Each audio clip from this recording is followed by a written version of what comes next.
if you could put your GM hat on for me for a second, because we got to get into this Ben Simmons story again, because it never ends. It started with him not coming to camp, them finding him over $1 million, then him showing up, then them sending him home, then them starting to find him again, then him saying he's got mental health issues.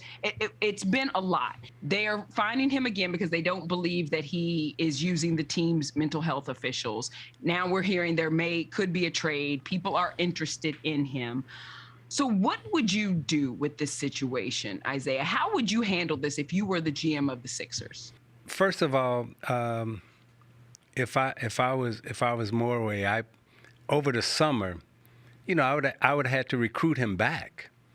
You always have to go and you have to meet that player where he's at, and I would have flew. Even when he's the jerk. Yeah. I mean, in management, right? You got to try to smooth all that out before training camp happens. Right, so I would have flew over, while he was walking his dog. I'd have, tried to walk. Hey, we got to work this out. We got to figure this out. I'd have stayed a week wherever he was. If he'd have been dissing me or embarrassing me or whatever, at least I got to get to a point where we can talk before we get to training camp.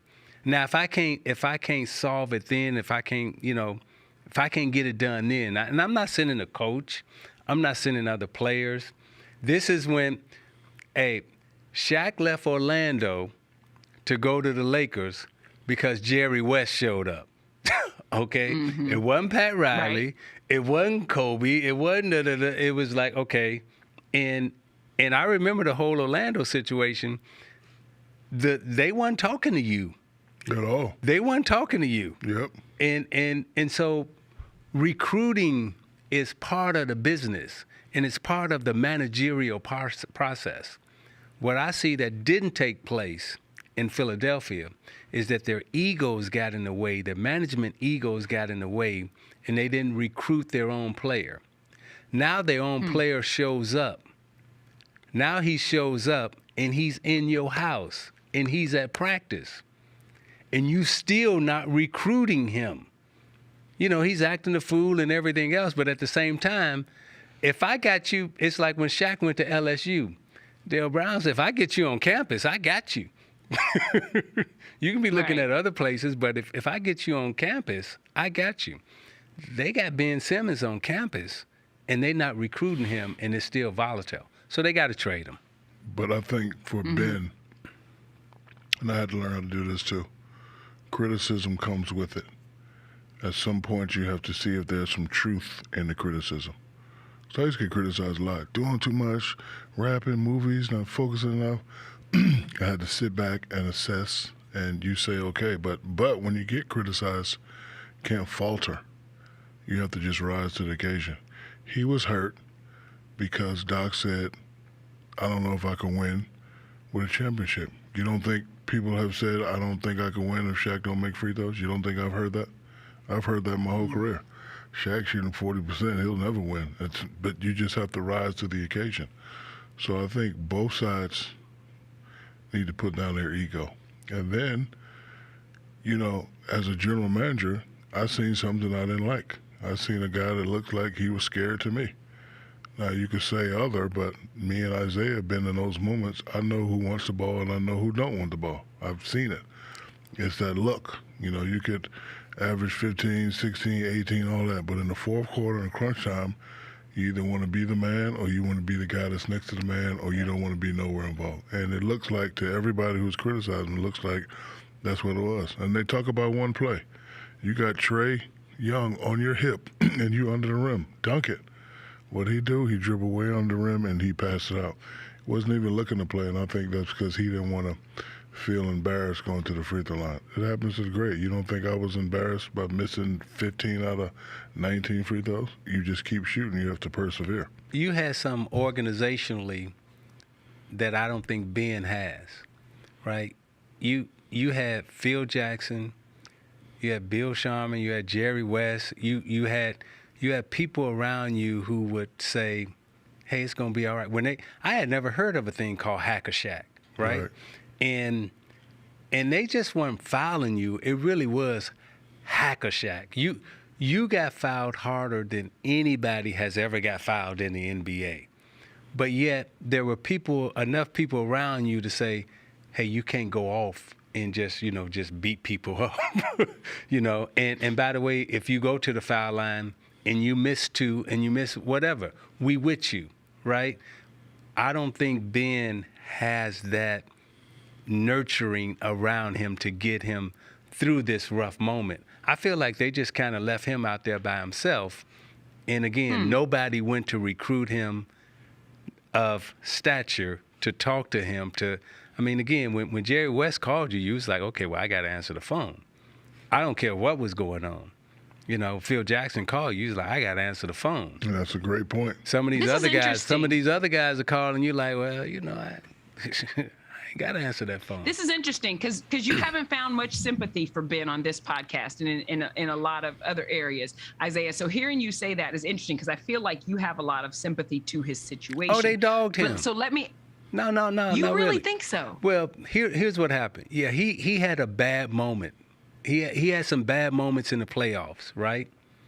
What your team, your coach, and your organization is supposed to do in your bad moments, they are supposed to protect you. They ain't supposed to air your dirty laundry out. Your teammates ain't supposed to be like, oh man, he the one. No. They supposed to protect you, not the fans and everybody else. Hey, when Shaq was going, 4 for 18 from the foul line, I didn't hear, Phil Jackson like dogging Shaq. I didn't hear the inside that Laker organization, Now, they may have been saying, hey, big fella, we need to work on the free throws. But they weren't publicly dissing him. You're talking about when Doc Rivers, when they asked him, could they win with Ben? And he was like, I don't know. They all mishandled the situation, from what I see. Now, Ben did get his feelings hurt. Now, his feelings are hurt. You, as the president of the team, you got to go, you got to put your ego aside and you got to go massage that player to get him back. Perfect example. This isn't the time to talk about, Aaron Rodgers. But let's talk Aaron Rodgers before COVID, right? Aaron Rodgers' situation was 20 times worse than Ben Simmons. What did they do? They went and talked, they massaged, Aaron Rodgers, now he back with the Packers, and, before he went out with COVID, they were 7-1, And lying. Excuse me, did I say that out loud? Well, anyway. he got his immunity shots. I said, and I stand by it. He wasn't lying. He just ain't tell y'all everything. That's all. So you're saying if they can't figure it out, they got to trade him. It seems like that's where they are. So then let's say you're the GM of the Boston Celtics. Do you trade for him when you've seen what happens in those big moments with him? I absolutely trade for Ben Simmons. And here's why. Because to me, Ben Simmons is he's not a broken player. He was their best defender. He was an all-star. And he led them in assists. Now, what Ben Simmons' problems is not that he can't shoot the basketball. His problem is he can't make free throws as a point guard. As a point guard, the leader of the team, if Ben Simmons became a better foul shooter, Ben Simmons would be averaging 19 points a game, 8 rebounds, 8 assists, and would nobody have a problem with Ben Simmons. Ben Simmons needs to get in the gym and work on foul shooting.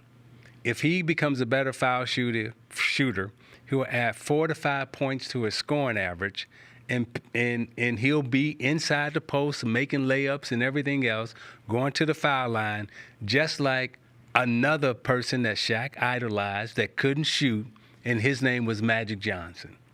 Magic Johnson could not shoot the basketball. Mark Aguirre and I working out with him one summer, and we working on all our moves, and we doing all this fancy stuff. Magic Johnson the whole summer shot free throws. We ran, did sprints and everything, and then he would shoot free throws. And we're like, man, why aren't you working on your game? And he was like, I'm working on my game. Y'all keep doing that shit y'all doing. I'm working on my game, okay? The next year, Magic Johnson is the MVP of the league because he got to the foul line 8 times a night and he was 7 for 8 from the foul line, became a 90% foul shooter, increased his scoring average from 16 to 20 or to 19, and Magic Johnson became the MVP of the league because he became a better foul shooter. If Ben Simmons becomes a better foul shooter, then this story's over. I mean, I hear you, and I would love to be on board with what you're saying. I don't know that we've seen from Ben Simmons that he recognizes that and that he says, that's what I need to work on. Because I'm going to put you on blast here, Big. Shaq says he's out putting on Instagram his fast cars and with his girlfriend and doing all this stuff. I don't think that we've seen that he says, I'm going to be dedicated to this. We see him in practice with a cell phone in his pocket, jingling out, taking his ball and going home. So if that's what he needs to do, okay, but is he going to do that? My favorite, my favorite example of that is Lonzo Ball. Mm-hmm. When he came in, his jumper was very unorthodox. He put in a lot of work. His jumper looks really, really good right now. Yep. It's looking, but he wasn't complaining. He wasn't whining. Obviously, he worked on his game. He changed his form. Because it's hard to change your form when you've been doing it from Little League all the way to the pros, and then they say, oh, it don't look right, change it. So, for him to have the mental fortitude to go out and just work on his game and just continue to work. Now, Chicago, they're a problem team. Yep. And you got to give his father a lot of credit, Yeah. His father, get a lot of credit. And again. You buying them $900 sneakers? Nope, never that. I did. I bought them because I support black businesses. Zeke. You bought them? I did. I ain't gonna lie. I got a pair. You bought them? I ain't say I wear them, but I did buy them. Zeke, let me save you $820. You can go to Walmart and get them Shaqs for $29. I had your shoes. Wait. How about this, Shaq? I bought your shoes when Stephon Marbury came out.